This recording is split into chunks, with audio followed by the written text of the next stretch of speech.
세상 사람들이 하나님을 안 믿습니다. 심지어 노골적으로 하나님을 비방하고 조롱하기도 하죠. 그리고 그런 사람들이 너무나도 많을 뿐만 아니라 또 그런 사람들 가운데는 유력한 세상의 임금과 통치자들도 많습니다. 그런데 문제는 그런 세상에 비해 우리 자신을 볼 때 너무나도 나약해 보이고 우리 스스로가 초라해 보인다는 거죠. 오늘 시편은요, 우리에게 그 부분에 있어서 믿음의 눈을 열어줍니다. 바로 우주 만물을 통치하시는 하나님께서 하늘 보좌에 앉으셔서 하나님을 대적하는 수많은 세상 권세자들을 보며 비웃으신다라는 것입니다. 예수를 믿는 우리들이 세상을 어떤 눈으로 보아야 하는지를 시편 2편은 우리에게 가르쳐주고 있는 것입니다. 우리 눈에 보이지 않지만 영원한 하나님 나라가 있고 하나님이 계시고 하나님이 세상의 권력과 명예와 부를 좀 가졌다고 하나님을 조롱하고 대적하는 이들을 향하여 비웃으신다라는 것이죠. 그리고 그들을 하나님이 심판하십니다. 이 믿음의 눈이 뜨이면 우리의 삶 전체가 바뀌게 된다라고 하는 것입니다. 그런데 우리가 이해가 안 되는 것은 하나님이 진짜 살아계시고 하나님의 나라가 있지만 또 이 세상에 하나님을 안 믿는 사람들이 많고 심지어 하나님을 대적하고 조롱하기까지 하는데 하나님이 그 세상 사람들을 한순간에 그냥 그 입을 다물게 하실 수 있잖아요. 하나님이 못 하시는 거 아니잖아요. 불을 내리실 수도 있고 천재지변을 일으켜서 그냥 그 사람들 다 한순간에 몰살시키실 수도 있고 그렇게 하실 수도 있지 않습니까? 또 세상의 방법처럼 세상은 뭐든지 커야 되잖아요. 건물도 커야 되고 숫자도 많아야 되고 힘도 강해야 되고 돈도 많아야 되고 그게 세상에서 통하고 그게 세상의 진리니까. 그러면 하나님이 또 그런 방법으로 뭔가 거대하고 압도적이고 많은 숫자로 혹은 강력한 권력과 또 많은 돈으로 그냥 밀어붙여서 그냥 그들의 코를 완전히 납작하게 해버리실 수도 있잖아요. 그런데 왜 하나님께서 그렇게 안 하시냐는 거죠. 하나님의 방법이 참 이해가 되지 않을 때가 있습니다. 세상은 그런 정치, 경제, 군사, 문화 이런 거대하고 압도적이고 크고 많은 것으로 자랑하고 그것이 세상에서 통하는데 하나님의 방법을 보면 아주 평범한 한 사람을 택하신다는 것입니다. 그리고 그에게 기름을 부으시고 당신의 종을 삼으시고 그를 통하여 하나님이 살아 계시다는 것을 세상에 드러내신다는 거예요. 6절과 7절을 보면요, 내가 나의 거룩한 산 시온에 나의 왕을 세웠다 하신다. 나 이제 주님께서 내리신 칙령을 선포한다. 주님께서 나에게 이르시기를 너는 내 아들 내가 오늘 너를 낳았다. 그러니까 세상은 강력한 돈과 권력과 또 압도적인 어떤 스케일과 규모로 밀어붙이는 이 세상에서 이 문제에 대한 하나님의 대책은 그냥 한 사람을 세우시는 것이었습니다. 이 사람은 문자적으로는 다윗을 이야기합니다. 다윗을 통해서 열방에 하나님을 증거하게 하셨다는 것이에요. 분명 다윗은 위대한 왕입니다. 그런데 여러분, 하나님이 다윗을 세우실 때를 보자고요. 다윗이 어떤 사람이었습니까? 목동이었습니다. 그러니까 우리식으로 이야기하면 우리가 오고 가면서 그냥 볼 수 있는 평범한 한 사람, 오늘 이 시간에도 함께 예배하는 우리 성도님들 한 분 한 분 같은 그런 평범한 사람 중에서도 아주 약해 보이는 사람, 그 한 사람을 택하셔서 기름을 붓고 하나님의 종으로 세워서 열방에 하나님의 영광을 드러낼 하나님의 종으로 세우신다는 것입니다. 이게 하나님의 방법이라는 거예요. 고린도전서 1장 26절을 보면 형제들아 너희의 부르심을 보라. 육체를 따라 지혜로운 자가 많지 아니하며 능한 자가 많지 아니하며 문벌 좋은 자가 많지 않도다. 우리 모습이잖아요. 그렇지 않습니까? 여러분 근데 좀 답답하지 않으신가요? 하나님, 세상은 그렇게 살면 안 됩니다. 세상은 숫자로 밀어붙여야 되고 크기로 밀어붙여야 되고 힘으로 밀어붙여야 되고 돈으로 밀어붙여야 됩니다. 그래서 어떻게 하나님 살아계심을 보여주고 그렇게 해서 어떻게 사람들이 꼬꾸라져서 하나님께 돌아오겠습니까? 제가 예전에도 드린 말씀이지만 제가 전도사로 섬겼던 그 첫 교회에서 한 장로님이 저한테 그러셨어요. 전도사님, 세상은 믿음으로만 사는 거 아닙니다. 세상은 믿음으로만 사라지는 거 아닙니다. 저를 가르치신다고 그 말씀 해주시더라고요. 여러분 근데요, 하나님이 그렇게 안 하세요. 돈으로 밀어붙이고 사람 숫자로 밀어붙이고 권력으로 밀어붙이고 압도적인 건물과 어떤 스케일로 밀어붙이고 하나님이 그렇게 안 하셔요. 여러분 이스라엘이라고 하는 나라는 강대국에 둘러싸인 나라 아닙니까? 동쪽으로는 바벨론, 남쪽으로는 애굽, 북쪽으로는 로마와 또 아수르.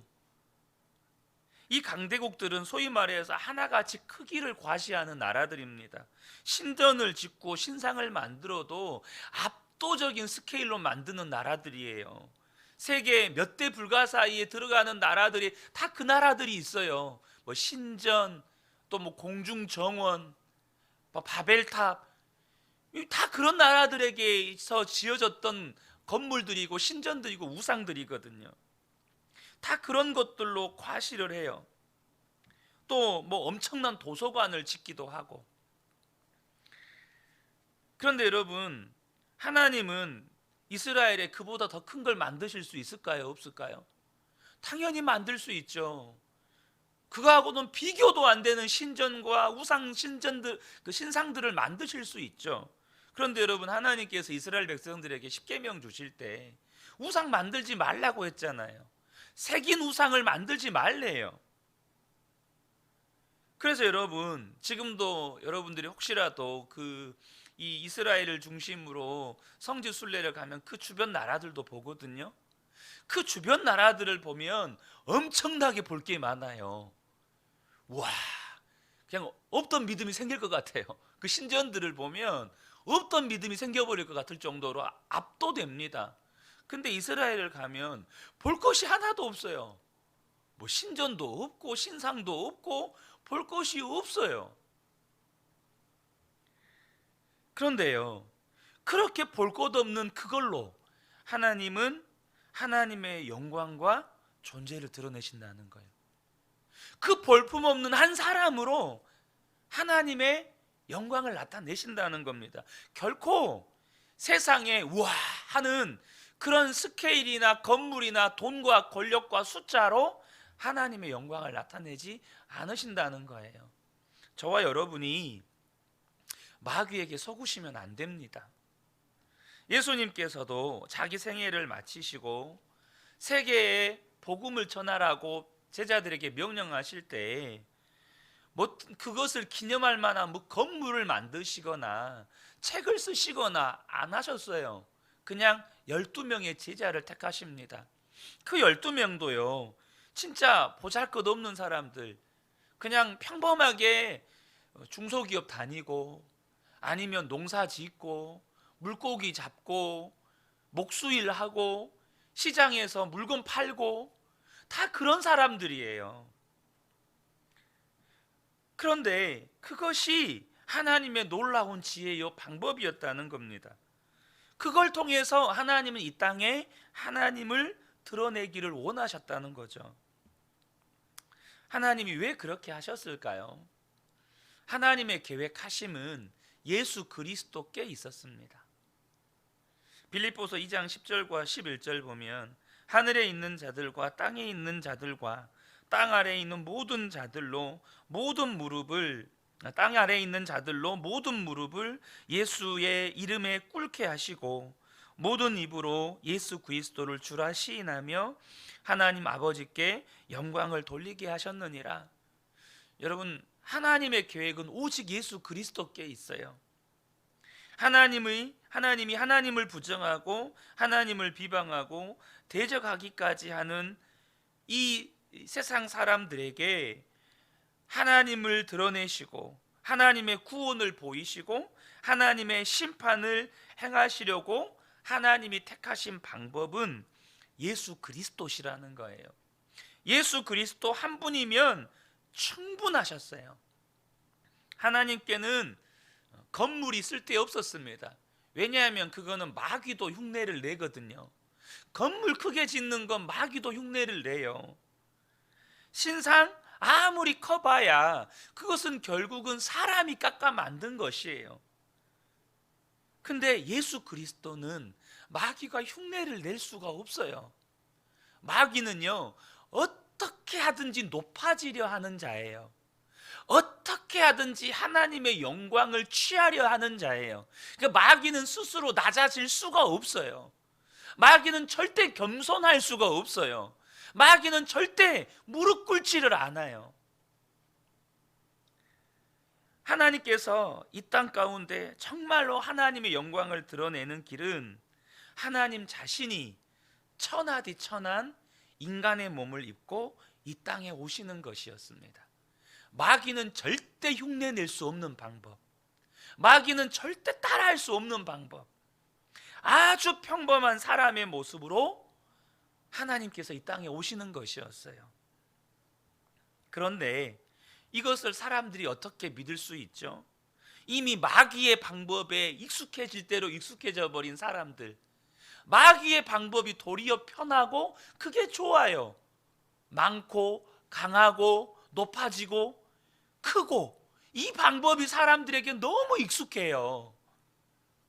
도무지 이 하나님의 방법은, 이 하나님의 복음은, 이 십자가 복음은 사람들의 생각에 상식적이지도 이성적이지도 논리적이지도 않은데, 납득도 이해도 안 되는데 어떻게 사람들이 그걸 믿을 수 있을까요?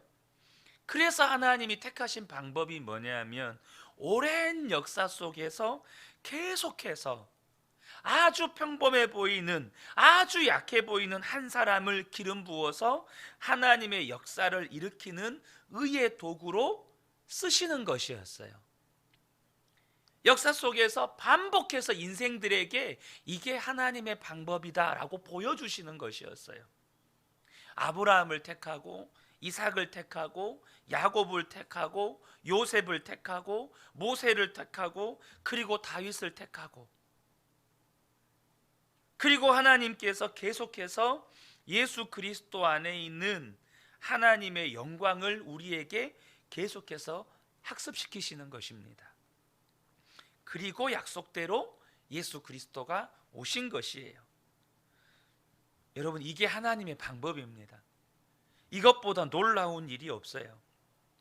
하나님의 계획하심은 예수 그리스도이신데, 오늘 시편 2편에 나오는 이 다윗을 향한 모든 말들이 사실은 예수 그리스도를 향한 고백입니다. 예수님을 말씀하시려고 다윗을 말씀하신 것뿐입니다. 여러분, 자, 그렇게 하나님을 비방하고 조롱하고 대적하는 이 세상을 향하여서 하나님이 하나님 살아계심을 드러내시려고 예수님을 보내셨어요. 2000년이 지났습니다. 자, 그러면 지금쯤이면 다 하나님을 믿어야 하지 않겠습니까? 그런데 아직도 하나님을 안 믿는 사람들이 훨씬 더 많습니다. 하나님을 안 믿는 사람들이 너무 많아요. 길거리에 나가서 복음을 전하려고 하면 관심 갖지 않는 사람들이 훨씬 많습니다. 세상이 왜 이렇게 되어버렸죠? 그냥 상대할 가치도 없다고 그냥 콧방귀 끼고 가는 사람들 많아요. 도대체 뭐가 문제일까요? 여러분, 우리가 이것은 명확하게 하자고요. 하나님이 하실 일은 다 하셨습니다. 그죠? 또 다른 예수가 필요합니까? 또 다른 구원의 방법이 필요합니까? 아니잖아요. 하나님이 하실 일은 다 하셨습니다. 그런데 우리에게 맡기신 일이 있다는 거예요. 그래서 예수 그리스도가 우리 안에 오신 것입니다. 이 세상에 오셨어요. 누구에게 오셨을까요? 믿는 성도들 안에 오셨습니다. 그러니까 우리를 통하여 세상은 예수님을 알게 되어 있고, 우리를 통하여 예수님을 믿게 되어 있고, 하나님을 알게 되어 있다는 것입니다. 하나님이 다윗을 택하여 하나님의 영광을 드러내신 것처럼, 모세를 통해서 하나님 살아계신 것을 드러낸 것처럼, 지금도 예수 믿는 성도들을 쓰셔서 하나님을 믿지 않는 세상에서 하나님을 증거하려고 하신 것이고, 그것은 이미 우리 가운데 이루어졌어요. 믿는 우리들을 통해서 하나님은 세상에 하나님의 영광을 드러내셔요. 자, 우리가 예수님을 다 모시고 살죠. 그런데도 여전히 세상은 예수님을 알지 못해요. 여기에 하나의 딜레마가 있죠.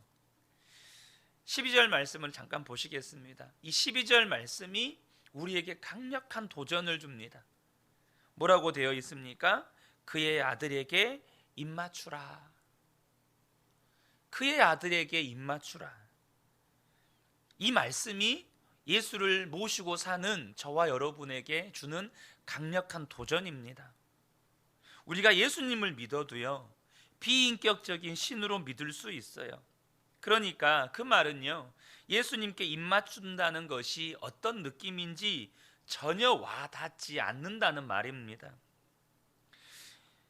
많은 성도들이 예수님을 믿어도 예수님께 입을 맞춘다는 정도로 예수님을 알고 친밀하고 사랑하고 이런 관계가 아닙니다. 여러분, 저와 여러분이 예수님과의 입을 맞추는 정도의 친밀함이 없으면, 그 정도로 예수님을 믿으면 아무리 세상에 예수님을 믿는 사람이 많아도 하나님을 살아계심을 세상 사람들이 믿을 수 없습니다. 저와 여러분이 예수님을 믿어도 피인격적인 예수님과의 관계로 믿어버리면 세상은 절대 예수님을 알 수가 없어요. 우리 유교 문화는 친밀한 사람끼리 만나도 인사로 입 맞추는 문화는 아닙니다. 그러나 여러분, 이 입을 맞춘다는 표현 속에 담겨져 있는 친밀함, 살아있는 관계, 여러분, 그 주님과의 사랑은 충분히 이해하실 수 있을 겁니다. 그 아들에게 입맞추라는 말은 예수님께 입맞추라는 거예요. 우리가 예수님을 믿어도, 그래, 예수님이 나의 죄를 위해 죽으셨지, 내가 죄 사함 받았지, 그런 정도로 믿는 게 아니라는 겁니다. 예수님이 나와 입맞추는 교제를 할 정도로 분명한 실제이고 살아계시고 주님과 놀랍게 친밀하게 교제하는, 그렇게 예수님을 믿으라는 말이에요. 여러분, 무신론자 중에도 두 종류의 무신론자가 있다는 거 아십니까? 한 종류는 대놓고 하나님을 부정하는 사람들입니다. 오늘 시편 2편에 나와 있는 대놓고 하나님을 조롱하고 비방하고 대적하는 사람들이에요. 그런데 또 한 부류의 무신론자는요, 하나님을 믿는다고 말은 해요. 그런데 실제로는 전혀 하나님을 믿지 않는 삶을 사는 사람들입니다. 디도서 1장 16절을 보면, 그들이 하나님을 시인하나 행위로는 부인하니 가증한 자요 복종하지 아니하는 자요 모든 선한 일을 버리는 자니라. 입으로는 시인을 한대요. 근데 행위를 보니까 너무나도 가증스러운 거예요. 행위를 보니까 하나님을 믿는데요, 근데 동성애를 찬양해요. 그러니까 실제로는 전혀 하나님을 안 믿는 거죠. 이런 무신론자가 있습니다. 지금 예수님을 믿는다고 하는 사람들 중에 너무나도 많은 비중이 실제로는 예수님을 안 믿는 것 같이 살아요. 계시록 3장 1절을 보면, 사대 교회의 사자에게 편지하라. 그러면서 내가 네 행위를 아노니 네가 살았다 하는 이름은 가졌으나 죽은 자로다. 이름은 성도고 이름은 교회인데 그 행위는 다 죽어 있다는 거예요. 여러분, 우리의 삶이 실제로는 전혀 예수님을 믿는 사람 같지가 않다면 이건 정말 심각한 문제입니다. 우리가 예수님께 입을 맞추는 것처럼 주님과 살아있는 교제로 예수님을 믿게 되면 우리의 삶이 사람들의 눈에 하나님이 살아계심을 증거하는 것이고 하나님의 영광이 나타나는 것입니다. 실제로 예수님을 친밀하게 믿는 사람들은 얼굴의 표정부터가 다릅니다. 그냥 믿는 사람의 표정이에요. 어떤 사람이 정말 여러 가지 어려운 일이 겹쳤어요. 남들 보기에도 다 정말 저 사람 딱 죽기 좋은 상황이다, 이런 상황이에요. 근데도 얼굴 표정이 너무 편안하고 오히려 막 기쁨이 있고 아무렇지도 않으면 이런 말들을 합니다. 저 사람 어디 믿는 데가 있는가 봐. 어디 믿는 데가 있으니까 저러지. 그런 말 합니다. 여러분들도 그런 말 듣고 사시죠? 아, 저 사람 어디 믿는 데가 있나 봐. 보니까 완전히 그냥 길거리에 나앉을 판인데 어떻게 저렇게 속 편하게 사냐. 분명히 믿는 데가 있을 거야. 분명히 꼬불 쳐놓은 이 저금 통장이 있으니까 저러고 살지. 다들 이런 말씀 듣고 사시죠? 여러분, 분명히 처지는 어려운 것 같은데 어찌 그리 얼굴이 편안할 수 있을까? 뭐 때문일까요? 저와 여러분이 이런 말을 듣고 산다면 무엇 때문이어야 할까요? 우리가 예수님과 입맞추는 삶을 살기 때문입니다. 그 주님과의 친밀함 속에서 믿음이 나오는 거예요. 주님과의 그 친밀함 속에서 여러분, 우리 안에서 믿음이 나오고 하나님의 영광이 나오고 하나님 살아계심이 드러나는 겁니다. 우리가 그렇게 되어야 해요. 그것이 바로 예수님과 살아있는 교제요, 주님이 내 안에 살아계시고 주님이 나를 사랑하고 나도 주님을 사랑하는 그런 관계 속에 살아가는 성도의 모습입니다. 이 새벽에 함께 예배한 우리 모든 성도님들께 이 은혜가 충만하게 임하기를 예수님의 이름으로 축복합니다. 아멘. 기도하겠습니다.